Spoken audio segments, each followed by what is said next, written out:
Hello guys, আসসালামু আলাইকুম। দেখেন আজকে আমি সকাল সকালে একটা রেসিপি নিয়ে আয়া পড়ছি। এটা হলো ভাপা পিঠা মানে বানাইতেছি। সো এটাও আমি প্রথমবারই মানে ট্রাই করতেছি আর কি। এর আগে তার মানে কি আমার বানানি হয় না আর কি। তার মানে আমি পিঠা খুব মানে ভালো পাই না।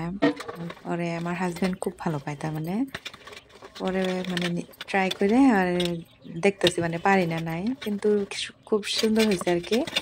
এই যে প্রথমে মানে পানি দিয়ে গুঁড়াগুলা কি মাখাই নিছিলাম, পরে আবার মানে এই ফোটা ফোটা থাকা মানে কি চালন নাই বা এরকম চালনের মতো বাসন দিয়ে মানে পুরো ছাইকে নেওয়া লাগে, তাই মিহি হয়, সুন্দর হয়, সফট হবো।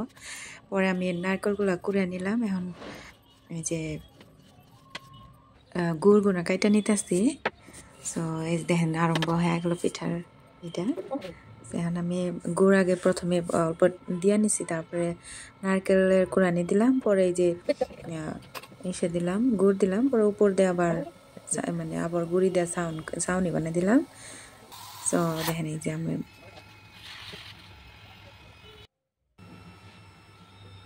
হয়েছে আমার পিঠা, দেখেন খুব সুন্দর হয়েছে, মানে প্রথমবার বানানোর মতো লাগেই নাই।